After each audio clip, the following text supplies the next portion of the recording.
The United Football League, the combination of the USFL and the XFL, had their very first week of spring professional football.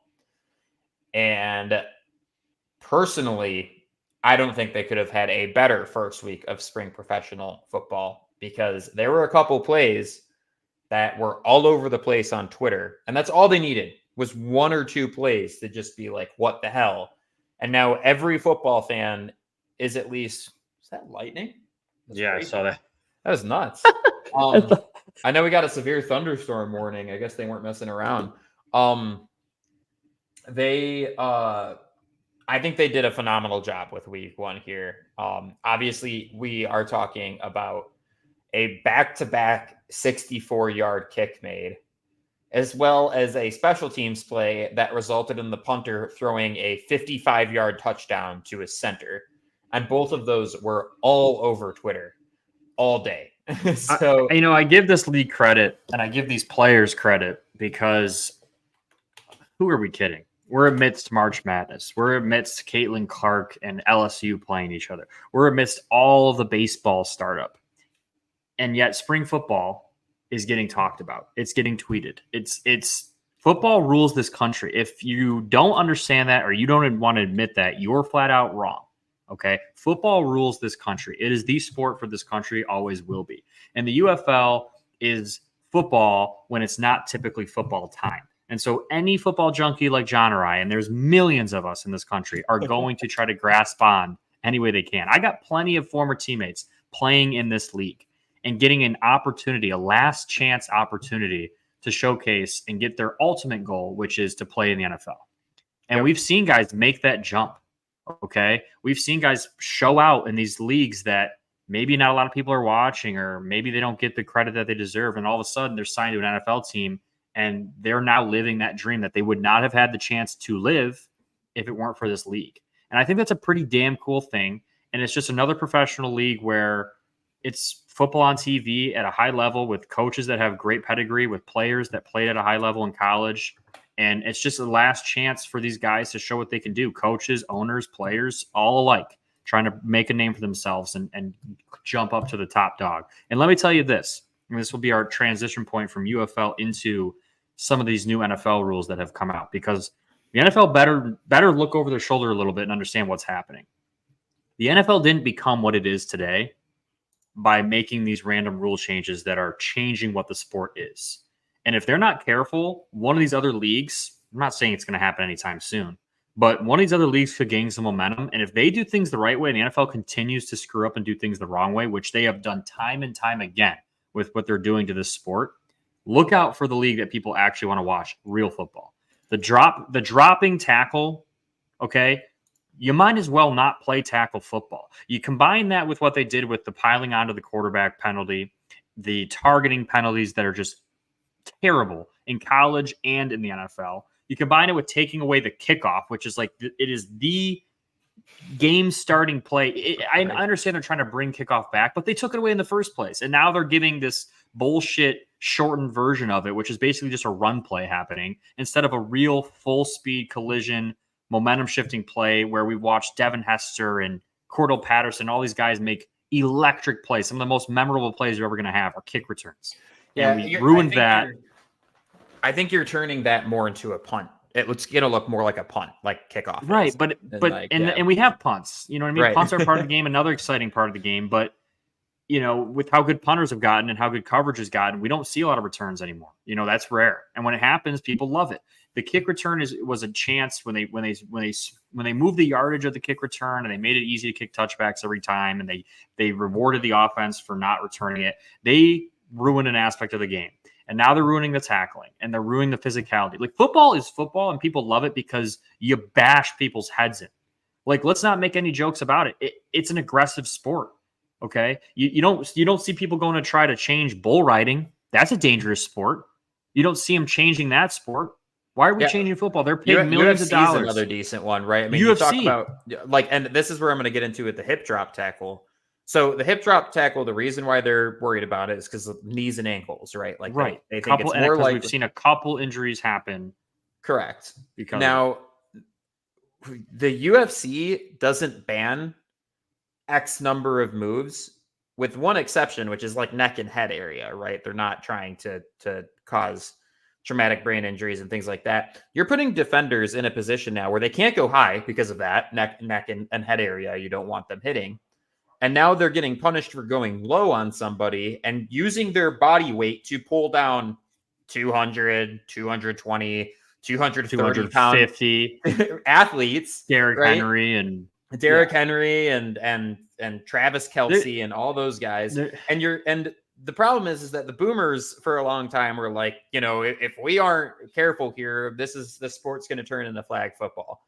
And now it's getting to a point where, 10 years ago, you're like, okay, whatever, like you're tripping about nothing, to, oh, sweet, like we banned just a tackle, basically. Does that tackle have a higher rate of injuries? Yes. I'm not denying that. These people are getting paid millions of dollars. It's a part of the sport. It's a part of the sport. I'm sorry. Part of the sport. And by the way, most people that play football agree. If all these players were showing up to these, these coaches and owners meetings and things like that, and they're saying, hey, like, my quality of life has been ruined because of the hip drop tackle, or quarterbacks are saying my quality of life is being ruined because, I can get sacked in ways that aren't as safe or comfortable. None of the players are doing that. The offensive, defensive players alike are saying the hip drop tackle is a part of the game. I'm happy that we got some form of a kickoff back because we haven't had one for 5-6 years at this point. It's not the same. I'll take it. John, whatever. They took away onside kicks and surprise onside kicks. I mean, they're ruining this damn game. Look at the Saints Super Bowl. They don't win that Super Bowl without that surprise onside kick. That's like one of the most altering special teams plays, big balls decision in coaching and history. The Titans don't lose the Super Bowl if it wasn't for a hip drop tackle too. And so, like, these are parts of the game you can't alter what has made football in the NFL what it is today. And that is the standard of sport. It is the standard of entertainment. It's the industry. It's the logo, man. Like, football is our country. That is what we are. We go and play overseas and they're like, they love it. And it's the best thing that we have. And the most American thing I think you can have is American football the way it's supposed to be played. I agree. You are taking it away. You are ruining the sport. And I'm telling you, if these other leagues say, screw that, we're going to do football the right way, those leagues are going to gain momentum. The NFL is slowly killing itself. I'm telling, like, these rule changes are just insane. And also, on top of everything, they don't even logically make sense. How are you going to have a defensive player who's playing for his livelihood, okay, and has to protect himself as well? How are you going to have him tackle people if they can't go low and they can't go high? And keep in mind, these people aren't jogging. They're running like 22 miles an hour at times. Right. How are you going to tackle? You're going to get that person down any way you can, because that's what you're supposed to do. Not only that, but if your only option is to square up, hit him center mass, whoever that is. Now you're going to get hurt. You're going to be the one that gets hurt. I was going to say that now the defensive players are the one that are in an injury situation. So it doesn't help anything. You're literally just changing physics to work against a different person on the football field rather than another person on the football field. Again, does hip drop tackling have a higher rate of injury? Yes, it does. Guess who's going to have higher rates of injuries if they are getting trucked center mass by Derrick Henry on a weekly basis? Like, John, when was the last time the NFL had a rule change that benefited the sport? I can't think of one. They're slowly killing. I'm telling you, because you look at highlight tapes of the 2006 Baltimore Ravens and Steelers game, and it's like you're watching a whole different sport, man. The level of the hits and the contact, and like nobody wanted to cross the middle of the field. Nobody wanted to go and try to cross Troy Polamalu or Ed Reed. You didn't want that business. You did not want Ray Lewis on a slant route to take your head off. That's not in the game anymore. That's not an aspect of the football anymore. It's not a thing. And players are pulling off from big hits. They're literally choosing to not tackle at times. We got players running out of bounds. Like, football used to be this aggressive, tough sport, and it's why everybody fell in love with it. It's a staple of the game, and they're ruining it. Imagine taking big hits out of hockey, or putting helmets on UFC fighters. Like, it's just not the same thing. You can't alter something that's great, and they're undoing the greatness of what they've built. And it makes me sick because it's a bummer, man. And we know for a fact that this is going to trickle down to college and probably high school as well. It's just going to get worse and worse, man. I'm telling you, we're closer and closer to playing flag or 7-on-7. It fundamentally alters the way that the game is played. And again, I don't think it's an understatement to say that this is a very important part of American culture, like if not one of the core tenets. I've made this argument before. Make fun of me if you think so. That our political fabric during COVID and 2020 was in part held together by the fact that we had football during that fall. I'll put my name on that. It kept me sane. It kept me sane. It kept me sane too. It was the only thing that I had to like bond with people around. When are they gonna make a rule like, like there's actual things happening in the NFL that are negatively affecting the sport? For instance, offensive linemen leaving early to pass protect. Like that negatively impacts the sport, and it provides a huge disadvantage for a pass rusher or defense. Why don't they do something to fix that rule?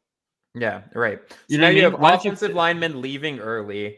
You can't hit the quarterback in a number of different situations. Anyway, you can't hit the quarterback pretty much, period. You better make sure that your corners are playing the cleanest level of man that they can possibly play, because if they get too handsy with the receiver, that's going to draw a flag. That's a flag. If it gets handed off to the running back who's 240 pounds and he's running full sprint, you better not hip drop tackle him, because that's going to be a flag. You know what we're going to see, honestly, John? We're going to see people like wrap up, grab jersey, and just hold on for dear life. And we're just going to see them wait till they blow a whistle. Like, we're not even going to see people go to the ground anymore. Right. It's just a bunch of forward. It's just going to be like, hey, you, help me just gang tackle this guy. We're just going to hold him up until they blow the whistle.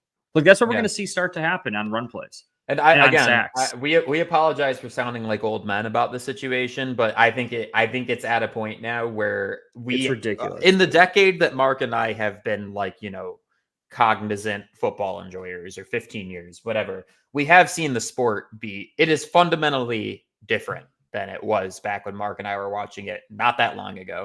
It is a very different sport. To go back to UFL real quick before we move on to the next topic, Jake Bates, who's the guy that kicked that 64-yarder back-to-back to win the game because he got iced on the first one, he had not kicked a field goal in college football. He was playing behind two absolute studs I think he went to Arkansas, and then he was at Texas State before that, and both of them just didn't have an opportunity to really play. And sure enough, he gets a point that he finally gets that opportunity. Again, why the UFL is great is because people that got outshined, or situation wasn't ideal or whatever in college, are now getting those opportunities. He's getting NFL calls now.